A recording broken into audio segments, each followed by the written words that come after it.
Salve, salve, torcida tricolor! Estamos aqui para mais um vídeo do canal, POV Tricolor, né? O segundo. E eu separei muitas pautas aqui para poder falar sobre o jogo de terça-feira. Inclusive, já era para eu ter feito esse vídeo para poder comentar, falar sobre o contexto do jogo, as situações que aconteceram, né? Mas por uma questão de saúde aí não consegui. Mas enfim, estou gravando o vídeo hoje para poder falar sobre o jogo de terça, sobre a invencibilidade da Libertadores, os sorteios que vão vir aí na segunda-feira, né, já adiantando, né, dando um spoiler aí de quando que vai ser o sorteio das Copas, e para projetar também o duelo de amanhã contra o Bahia, né. Falando um pouquinho, né, começando a falar sobre a partida contra o Talheres, assim, sinceramente, pode até às vezes achar que é um pouco de passar um pouco de pano, é um pouco de defender o time do Zubeldia, mas assim, eu sinto que o São Paulo tá cansado. No primeiro tempo, até acho que o São Paulo começou com um apetite bacana no jogo, acho que o São Paulo começou bem, incomodou, não foi aquele amasso, né, não foi aquele massacre, assim, até porque o São Paulo já estava classificado, né, com muitos desfalques mais uma vez. São Paulo tinha muitos desfalques, assim como no jogo contra o Mirassol, como vem acontecendo nas últimas rodadas. Então, assim, mas do jeito que pôde, o São Paulo ainda conseguiu incomodar de alguma forma, né. Já no segundo tempo foi um pouco diferente, né? Mas no primeiro ainda consegui ver isso por parte do São Paulo. E, inclusive, né, o primeiro gol é originado através de uma jogada do Lucas Ferreira, que ele ganha do Navarro, lateral esquerdo do Talheres. Ele tenta uma arrancada ali para poder gerar uma boa situação de ataque para São Paulo, mas ele sofre a falta, o jogador do Talheres dá um carrinho, ele sofre a falta. Aí o Bobadilha cobra, André Silva dá de cabeça e o Sabino tem um leve desvio ali, se fosse de cabeça até diria que é uma casquinha, foi um leve desvio, ele faz o gol. Teve análise do VAR, que demorou aí aproximadamente 3, 4 minutos. Então assim, o São Paulo chegou a incomodar. Teve um outro lance que o São Paulo também tá no campo ali de defesa do Talheres, consegue incomodar a defesa dos caras, causa um desconforto, e esse desconforto resulta na perda da posse, e o São Paulo recupera, que inclusive o André Silva, na teoria, tá em impedimento, só que ele só não tá em impedimento porque quem oferece essa chance pro São Paulo é o próprio Talheres, então já não existe mais impedimento, né? E aí o São Paulo consegue recuperar a bola com o próprio André Silva. Na verdade, não foi com o André Silva. A bola chega até ele domina, dá o passe nas costas do zagueiro. O Lucas Ferreira chega ali numa condição boa para poder fazer o segundo gol do São Paulo, né? E só que ele acabou batendo de direita. Bateu de direita ali, a bola fez uma curva mais saindo do que em sentido ao gol. E aí o São Paulo não conseguiu aproveitar essa oportunidade. Mas sim, o que eu quero dizer é o seguinte, no primeiro tempo até acho que o São Paulo conseguiu incomodar o time do Talheres, né? Acho que chegou ali, que nem eu falei, chegou bem, acho que conseguiu, na medida do possível, fazer aquilo que se espera de um time dentro de casa, ainda mais um time como o São Paulo, que tem uma tradição enorme na Libertadores. Já no segundo tempo, aí é que eu falo que eu sinto o cansaço do time de São Paulo. Já não teve mais esse ímpeto. Para mim, o São Paulo perdeu o, o meio-campo da partida, sentiu o Pablo Maia cansado, né? E assim, o Pablo Maia, para mim, é natural ele se sentir cansado, porque ele voltou não tem muito tempo, né? Se a gente for pegar um histórico aí, deve ter, um mês no máximo que ele voltou a jogar, né? E aí, de partidas titulares, na verdade, assim, não sei nem se o Zubeldia colocaria ele para jogar nas condições que ele tá. Acho que ele tem plenas condições, mas assim, ele ainda não tá naquele ritmo 100%. Você vê em algumas jogadas, até, por exemplo, do jogo contra o Grêmio, ele que dá aquele passe errado origina o gol, sabe? Né? Não é querendo crucificar ninguém aqui, mas assim, entendo que ele ainda não tá no seu ritmo ideal. Então ele sentiu o cansaço no segundo tempo, acredito que o Enzo Dias também sentiu o cansaço. Então, assim, para mim, o São Paulo perdeu o controle do meio de campo, deixou o Talheres controlar.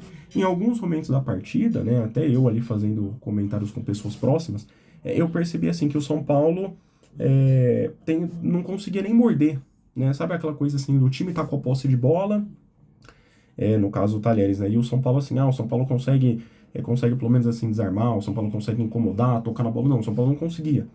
Então, assim, o São Paulo no segundo tempo acabou deixando, se fosse um time com uma qualidade melhor, um time com jogadores melhores, talvez incomodaria muito mais a equipe do São Paulo do que foi, né?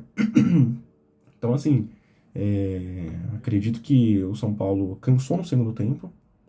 O São Paulo poderia ter controlado mais o jogo, não conseguiu ter esse controle, e aí também entra na questão dos desfalques. Pô, o São Paulo tinha mais uma vez um número gigante, e aí falta aquele jogador para poder pisar na bola, para poder controlar o jogo, para poder olhar e falar, gente, calma lá, a gente é o primeiro do grupo, estamos na última partida, sabe? Então, assim, faltou um pouco de malícia, talvez, pro São Paulo, mas é que eu tô falando, eu acredito que é mais o cansaço mesmo. E ponto de vista meu, né? Até esse é o intuito do canal.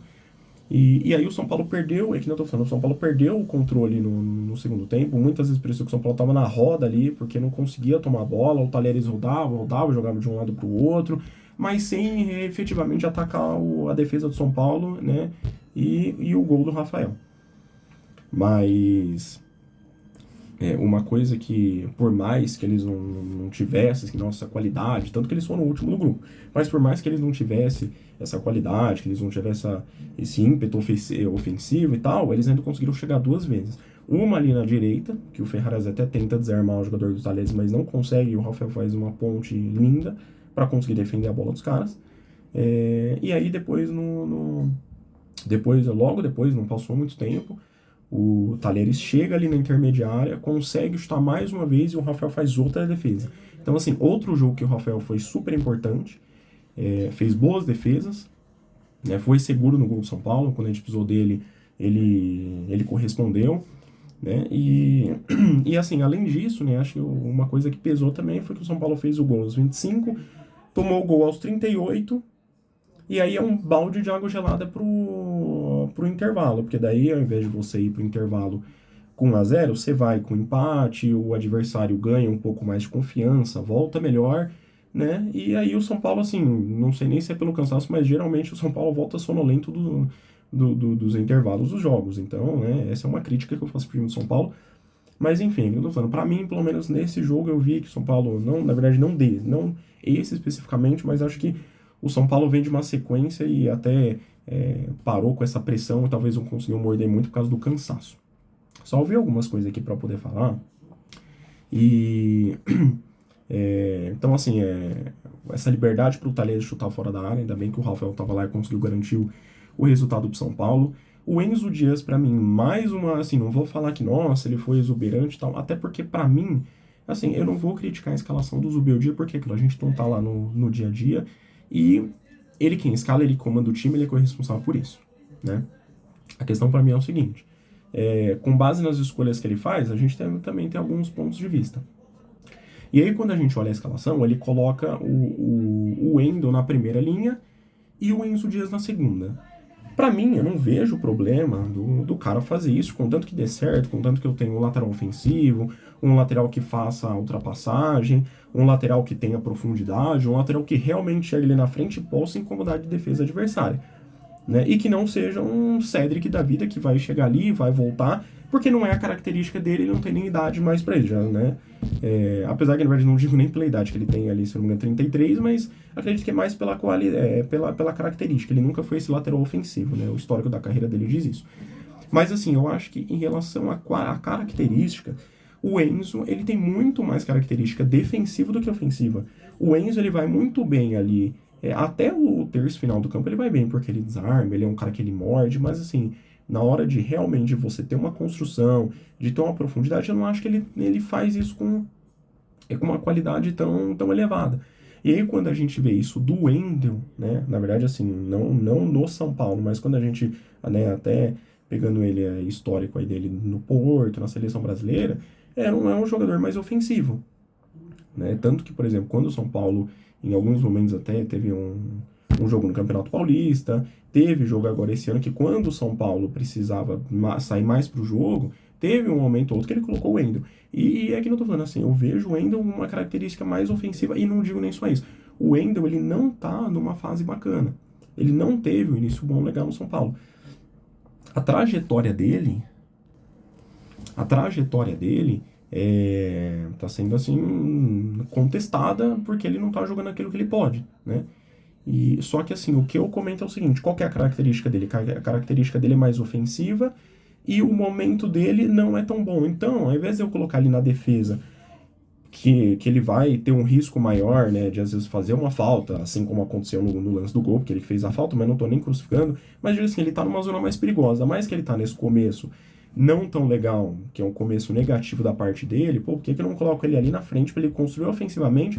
Não tem tanta responsabilidade defensiva, eu deixo isso pro Enzo, que tem isso como algo primordial, né? Então, assim, essa é uma crítica minha, que eu faço a escalação do Zubeldia. A escalação não, na verdade, a forma como esses dois jogadores atuaram. Você pode colocar os dois, ok, só que então você precisa ter pelo menos um cara ali para poder fazer a ultrapassagem. O Enzo não é esse jogador. Então, eu acredito que ele deveria ter colocado o Wendel na segunda linha para poder contribuir mais ofensivamente, né? Mas assim, eu acredito que o Enzo fez um bom jogo. Inclusive, no segundo tempo, ele fez um corte cirúrgico, um corte cirúrgico, realmente. O jogador estava ali com a bola dominada, né, não sei como que poderia evoluir a jogada, mas assim, ele faz um corte de carrinho e tal, o juiz aponta a bola no momento ali, que realmente só pegou a bola. Foi um corte, assim, maravilhoso, mais um corte super bom do Enzo Dias, porque ele nesse início mostra um jogador muito raçudo, aquele cara que não desiste de nenhuma jogada, ele, assim, ele surpreende positivamente a torcida e todos eles que estão no São Paulo. Então, acho que ele foi super bem. Acho que no segundo tempo, talvez, com a entrada dos três jogadores, né, quando o Zubeldia faz a substituição, quando ele coloca o Henrique, o Luciano e o Ria Francisco, para dar um gás novo no time. E aí, fazendo só uma observação, teve uma bola ali que o Enzo Dias tentou jogar para o Henrique, seria um contra-ataque legal, ele acabou errando, né, mas geraria uma situação bacana de gol para São Paulo. E, inclusive, acho que o Henrique entrou super bem no jogo, tá?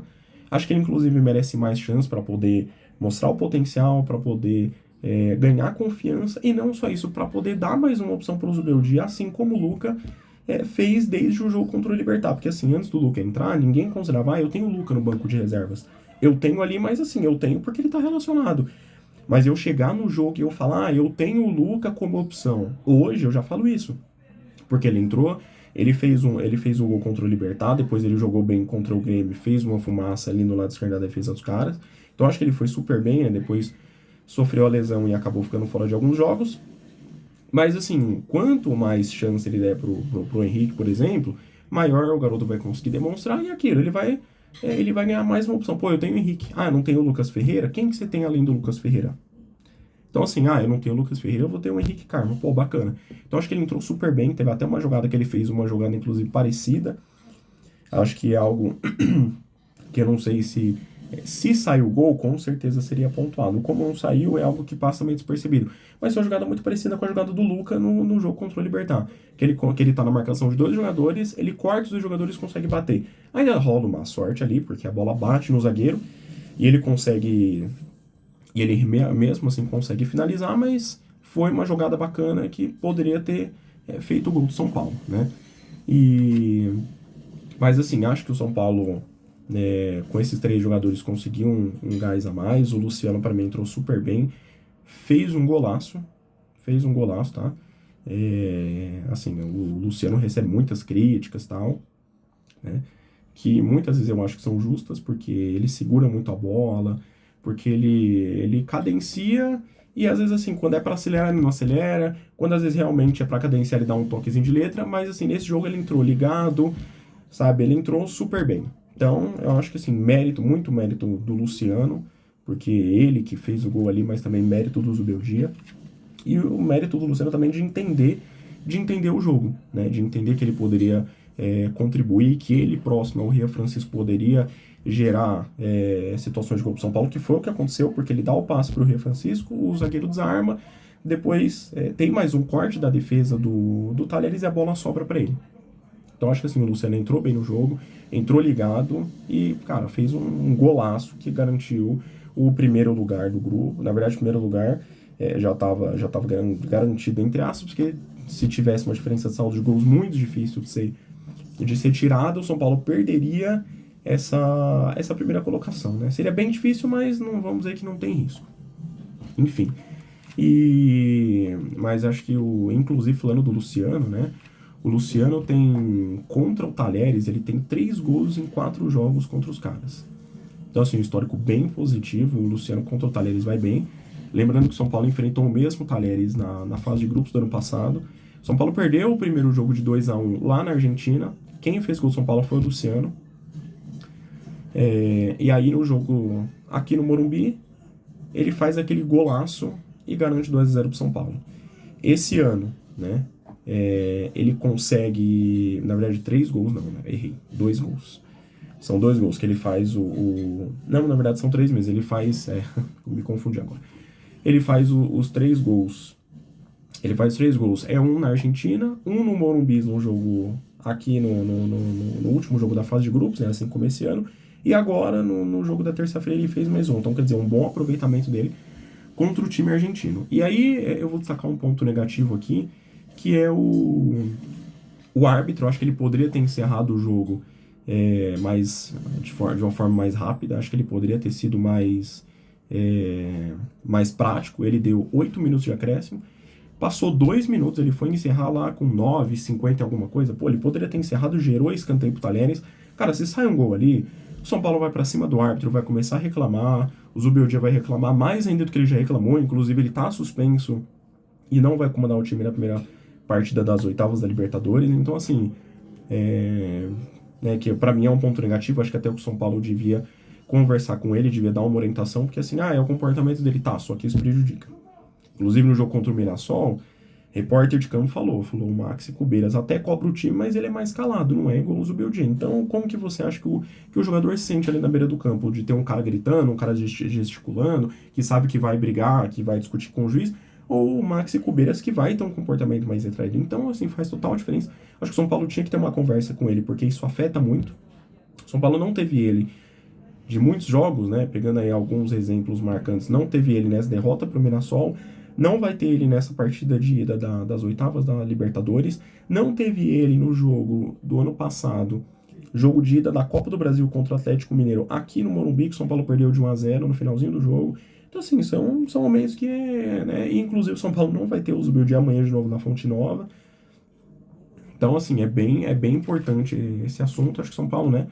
Mas, enfim, é que eu tô falando, acho que o árbitro pecou nesse aspecto. E aí,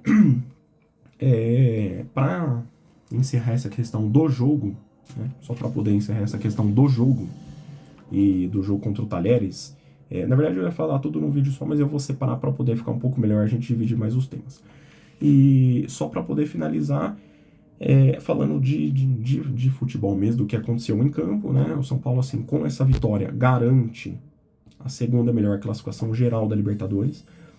Então o São Paulo, ele só não decide o mata-mata no Morumbi se ele pegar o Palmeiras. Mas assim, isso no caso seria a partir das oitavas, dependendo do chaveamento. A partir das quartas, na verdade. Porque nas oitavas, o São Paulo vai pegar um dos segundos colocados. O São Paulo não pega nenhum primeiro, né? Os primeiros colocados pegam os segundos colocados. Então não tem risco do São Paulo pegar o Palmeiras, mas vamos supor que o São Paulo passe e esteja no mesmo lado da chave. O São Paulo pode pegar o Palmeiras e aí não decide em casa. De resto, contra todos os adversários, o São Paulo vai decidir a partida de volta no Morumbi. Isso é super importante, porque você vai ter jogos aí em estádios super difíceis. Você pode pegar o Racing lá no El Cilindro, você pode pegar o Flamengo no Maracanã, você pode enfrentar o Internacional no Beira-Rio, que são estádios assim bem difíceis, que a torcida comparece. Você tem o River Plate no Monumental de Nunes, com mais de 80 mil pessoas. Então, assim, é bem importante essa classificação geral. Acho que o São Paulo fez uma ótima fase de grupos, né? E, assim, ainda bem que o São Paulo conseguiu essa vitória, porque o São Paulo não consegue, fica com 12, e aí ele ia brigar com o River Plate, Racing, se não me engano são 2 ou 3 times que o São Paulo ia brigar ali. Então, assim, o São Paulo garantindo, exceto o Palmeiras, eu consigo decidir todos em casa. Acho que isso é super importante. Isso é um assunto sobre futebol. E agora falando de um assunto além do futebol, foi o que aconteceu entre o Navarro e o Bobadilla. Eu acho que assim, não tem muito o que, tanto eu aqui que estou dando meu ponto de vista, tanto jornalista, zona mista, enfim, todos aqueles que estão comentando sobre o assunto, eu acho que assim, o ideal é você esperar todos os fatos serem apurados. né? Porém, o que eu entendo é que é o seguinte, teve realmente uma ofensa, porque o Bobadilha, ele fala isso na declaração dele no Instagram. Então ele fala assim, eu recebi uma provocação, eu fui ofendido e eu reagi mal. Então ele reagiu, ele também, ele ofendeu, só que assim, não dá pra dizer se realmente ele chamou, né? Acho que assim, só quando se algo for comprovado que a gente pode falar. A princípio, que eu tô falando, ele recebeu uma ofensa e ele deu o troco. Não dá pra gente dizer se ele fez certo, se ele fez errado, enfim, acho que só as autoridades vão falar, os advogados, a polícia, é um caso que vai ser investigado, o Bobadilha ia prestar depoimento hoje, sexta-feira, o São Paulo solicitou à polícia para que esse depoimento fosse feito após a data FIFA pro Bobadilha conseguir viajar com a delegação para Bahia, né, hoje à noite, e chegar tudo tranquilo para a partida de amanhã. Então, o Bobadilha vai estar amanhã normalmente, ele não dá o depoimento hoje, vai dar o depoimento voltando da data FIFA. Mas é aquilo que eu tô falando, assim, ao meu ver, para mim, tem dois fatos, né? Ele foi ofendido, ofendeu, gerou uma situação bem chata, o jogador chorou ali na beira do campo, e aí agora o caso vai ser apurado. Mas assim, pelo menos o que eu tenho como ponto de vista é o seguinte, vamos esperar as apurações, as investigações, e acho que a justiça tem que ser feita. Se realmente for considerado um crime, que haja punição, que o responsável seja punido, enfim, que aconteça de acordo com aquilo, de acordo com a lei, de acordo com aquilo que as autoridades pensam que é o ideal.